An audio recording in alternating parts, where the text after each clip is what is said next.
Hello everyone, welcome to my YouTube channel. This is Tapesh Yadav. स्वागत है मेरे इस चैनल में। Guys, today you are going to learn purchase goods from URD dealer. Unregistered dealer से जब भी हम कुछ गुड्स परचेज करते हैं तो उस पे हमको रिवर्स चार्ज एंट्री पास करना पड़ता है, हमको आईटीसी बुक करना पड़ता है। क्यों? क्योंकि हम तो सपोज अगर हम यूआरडी डीलर से गुड्स परचेज कर रहे हैं तो यूआरडी डीलर तो जीएसटी में रजिस्ट्रेशन नहीं लिया है। और हम जब गुड्स परचेज कर रहे हैं तो हम तो एज अ रेगुलर डीलर है ना। तो जब भी रेगुलर डीलर अनरजिस्टर्ड डीलर से दिन में अगर 5,000 से ज़्यादा का गुड्स परचेज करता है तो उसके ऊपर CGST SGST चार्ज होगा विद इन द स्टेट के अंदर। ओके, तो रिवर्स चार्ज की एंट्री हम इस वीडियो में पास करने वाले हैं कि रिवर्स चार्ज की एंट्री कैसे पास करते हैं। तो जब भी हम अनरजिस्टर्ड डीलर से कुछ भी गुड्स परचेज करते हैं तो गवर्नमेंट ऑटोमेटिक हमसे टैक्स वसूल लेता है। तो मुझको वो टैक्स लेने के लिए रिवर्स चार्ज की एंट्री पास करना पड़ता है। अब आप सोचते होंगे कि हम जब भी गुड्स यूआरडी से परचेज करते हैं तो क्यों हमको टैक्स चार्ज होता है? क्योंकि जब भी आप 5,000 से ज़्यादा का गुड्स एज अनरजिस्टर्ड डीलर से कुछ भी गुड्स परचेज करेंगे तो आपको वहाँ पे टैक्स पे करना पड़ता है, और वो टैक्स को लेने के लिए हमको रिवर्स चार्ज की एंट्री पास करना पड़ता है। ठीक है, तो गाइस देखते हैं जीएसटी में ये एंट्री कैसे पास होता है। अगर आप मेरे इस चैनल को सब्सक्राइब नहीं किए हैं तो प्लीज़ सब्सक्राइब कर लीजिए। सबसे पहले हम एक कंपनी बना लेते हैं URD. Okay, West Bengal, then save कर देते हैं। उसके बाद सबसे पहला जो हमारा काम है फीचर्स को ऑन करना है, F11 देन F3।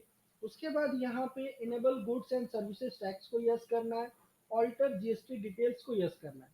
यहाँ पे रजिस्ट्रेशन टाइप आप रेगुलर है क्योंकि आप गुड्स परचेज कर रहे हो किससे?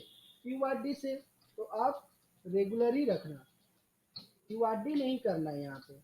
ओके, और यहाँ पे जो tax liability on reverse charge देख रहे हैं कि आप यहाँ पे लिख दिया already, purchase from unregistered dealer. जब भी कोई रेगुलर डीलर अनरजिस्टर्ड डीलर से गुड्स परचेज करता है तो उसके ऊपर लाइबिलिटी बुक हो जाती है। उसको हमको गवर्नमेंट के पास वो टैक्स का पेमेंट करके फिर से हमको इंक्रीज ऑफ टैक्स लाइबिलिटी करना पड़ता है। इसी को बोलते हैं रिवर्स चार्ज।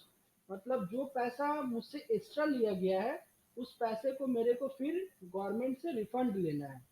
ओके, तो ये एंट्री देखिए, सबसे पहले ये सारा इनेबल कर दिए फीचर्स। उसके बाद हमको लेजर्स क्रिएट कर लेना। लेजर्स क्या? सपोज मैं एक यूआरडी पार्टी से परचेज कर रहा हूँ, कुछ परचेज कर रहा हूँ, तो यूआरडी हमारे लिए संडी क्रेडिटर हो गया। Maintain bill bye bill, yes, वो भी वेस्ट बंगाल का ही पार्टी है। यहाँ पे पैन कार्ड का नंबर देना जरूरी है क्योंकि पैन नंबर जरूरी है देना। और यहाँ पे रजिस्ट्रेशन टाइप अनरजिस्टर्ड देना है। जैसे ही आप अनरजिस्टर्ड दोगे तो यहाँ पे देख रहे हो कि जीएसटी नंबर पे कर्सर नहीं जा रहा है क्योंकि अनरजिस्टर्ड डीलर का जीएसटी नंबर नहीं होता है। ओके, देन आप इसको सेव कर दीजिए। यहाँ पे एक परचेज का लेजर बनाना है। परचेज ऑलवेज परचेज अकाउंट्स के अंदर आता है।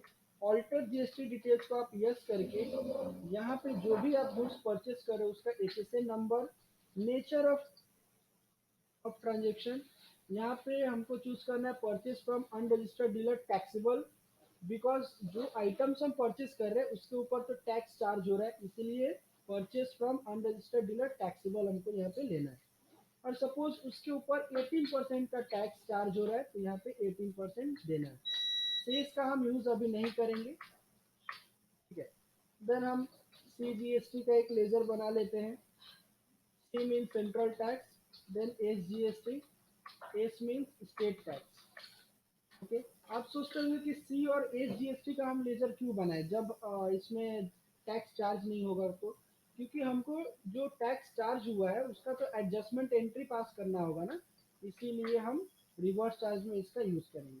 सपोज मान लीजिए कि मैंने आइटम ए परचेज कर रहा हूँ इससे यूआरडी से,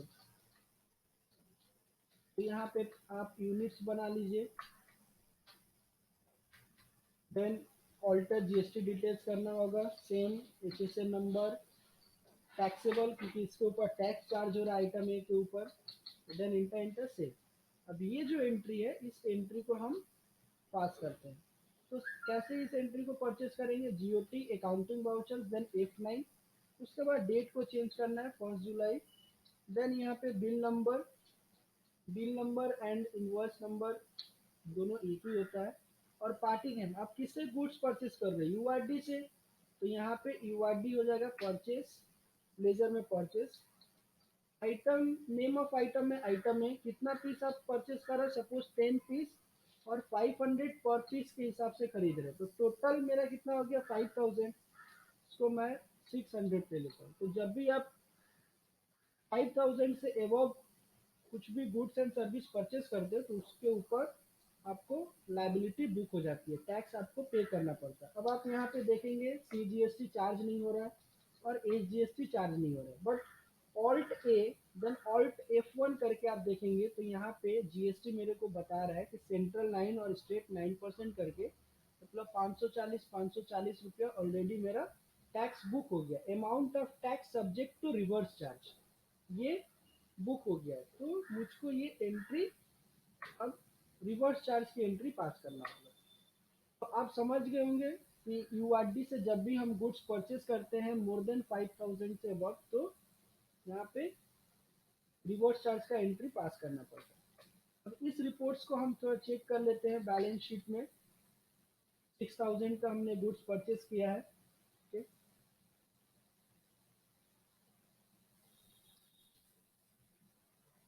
अब हम इस display statutory report GST 2 then alt F2 करके जिस दिन आप एंट्री पास किए हो उस दिन का एंट्री, यहाँ पे आप देख रहे हो कि URD purchase reverse charge liability to be book, URD purchase, आपने यूआरडी से गुड्स परचेज किया था जो 5000 से अबव था, 6000 का टैक्सेबल वैल्यू था और उस पर टैक्स अमाउंट 1080 रुपीज चार्ज हुआ। तो हमको अब क्या करना होगा, आईटीसी बुक करना होगा। आईटीसी मीन्स क्या होता है, इनपुट टैक्स क्रेडिट। ओके, ये इनपुट टैक्स क्रेडिट के ऊपर ऑलरेडी मैं वीडियो बना चुका हूँ, और आप इसको देखना चाहते हैं तो मेरे लिंक में जाके, यूट्यूब लिंक पे जाके देख सकते हैं। तो हमको ये जो 1080 रुपया जो एक्स्ट्रा अमाउंट टैक्स लगा है, ये मैं कैसे चार्ज करूँगा। तो सबसे पहले जो हमारा एंट्री होगा अकाउंटिंग वाउचर्स देन F7, ये जो हम एंट्री पास कर रहे हैं ये एडजस्टमेंट एंट्री है। ओके, तो सबसे पहले हमको ऑल्ट जे प्रेस करना होगा। ऑल्ट जे में adjustment entry, type of duty GST, nature of adjustment, nature of adjustment increase of tax liability, additional details में हम यहाँ पे दे देंगे परचेज फ्रॉम अनरजिस्टर्ड डीलर। अब डेबिट में ऑल्ट सी करके टैक्स अंडर रिवर्स चार्ज का एक लेजर हम लोग बनाएंगे। Reverse charge under current assets then enter set, इस पे जीएसटी टैक्स रजिस्ट्रेशन कुछ नहीं देना है। ये हमारे लिए एसेट्स हुआ जो 1080 रुपये जो हमने लाइबिलिटी बुक किया है उसको हम गवर्नमेंट से ले रहे हैं। तो हम यहाँ पे 1080 कैसे है, 540 प्लस 540 1080। क्रेडिट क्या होगा यहाँ पे, CGST कितना 540 और ये हो जाएगा HGST 540। तो ये हम क्या कर रहे हैं, इंक्रीज ऑफ टैक्स लाइबिलिटी, ये हम अपना कर्जा जो है, लाइबिलिटी जो है जिसको हम बोझ बोलते हैं, वो हम गवर्नमेंट को दिखा रहे हैं कि देखिए इतना रुपया हमसे एक्स्ट्रा चार्ज किया गया है, इतना मेरा लाइबिलिटी ऑलरेडी बुक हो रहा है। तो यहाँ पे हम यस करके इसको हम गुड्स परचेज किए हैं, यहाँ पे being increase of tax liability. Okay, अब इस एंट्री का क्या इम्पेक्ट पड़ता है हमारे बैलेंस शीट में हम देख लेते हैं। यहाँ पे देख रहे हैं कि ड्यूटीज एंड टैक्सेस में 1080 ऐड हो गया हमारा बैलेंस शीट में, जो टोटल अमाउंट हो गया 7080। अब इसमें से हम गवर्नमेंट को 1080 रुपीज पेमेंट करेंगे। ओके, तो पेमेंट का एंट्री कैसे होता है, अकाउंटिंग वाउचर्स देन F5, ये हमारा दूसरा एडजस्टमेंट एंट्री है। ओके, पहला जो एडजस्टमेंट एंट्री था इंक्रीज ऑफ टैक्स लाइबिलिटी का, हमने पहले अपना लाइबिलिटी को शो किया गवर्नमेंट के पास, देन हम उसका पेमेंट कर रहे थे। ऑल्ट एस स्टेटूटरी पेमेंट में यहाँ पे टैक्स टाइप जीएसटी हो जाएगा, period from 1 July to 31 March financial year ही आपको देना है। यहाँ पे पेमेंट टाइप रिसिपिएंट लाइबिलिटी दिया हुआ है, टाइप ऑफ पेमेंट। तो यहाँ पे रिसिपिएंट लाइबिलिटी का मतलब क्या होता है कि जो हमने गुड्स परचेस किया है अनरजिस्टर्ड डीलर से, उस पे जो हमारा टैक्स लाइबिलिटी होगा वो टैक्स लाइबिलिटी हम गवर्नमेंट से ले रहे हैं, इसीलिए हमारा यहाँ पे पेमेंट हो जाएगा रिसिपिएंट लाइबिलिटी। ओके, हम क्या चीज़ का पेमेंट कर रहे हैं? टैक्स का, CGST central tax and state tax का। यहाँ पे क्रेडिट है तो आप डी आर प्रेस करके डी आर कर देंगे। यहाँ पे 540 देंगे क्रेडिट। अब कैश नहीं तो बैंक से आप पेमेंट कर सकते हैं।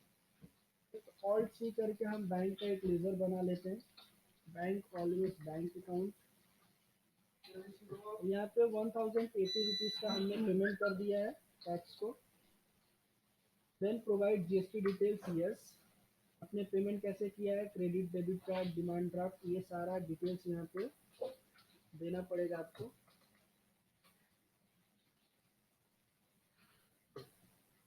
इसका इम्पैक्ट क्या पड़ता है बैलेंस शीट पे हम चेक कर लेते हैं।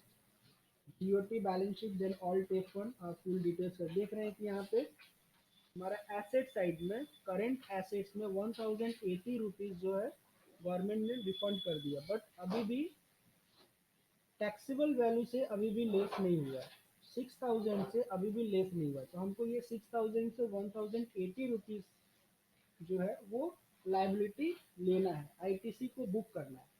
ओके, इसका इम्पेक्ट कैसे पड़ता है? Display, then statutory reports, GST, GST R three B. Then आप ऑल टेस्ट टू प्रेस करके यहाँ पे इस एंट्री को देख लेते हैं कि हमारा लाइबिलिटी बुक हुआ है कि नहीं। देख रहे हैं कि आप 540 करके लाइबिलिटी बुक हो चुका है। अब हम एक और एडजस्टमेंट एंट्री पास करते हैं। इसमें टोटल 3 एडजस्टमेंट एंट्री पास होगा, एक रिवर्स पेमेंट का, एक टैक्स अंडर रिवर्स चार्ज का, और एक आईटीसी का, increase of input tax credit का। यहाँ पे purchase from unregistered dealer, then आप सीजीएसटी 540 डेबिट, एसजीएसटी 540, और यहाँ पे टैक्स अंडर रिवर्स चार्ज हो जाएगा।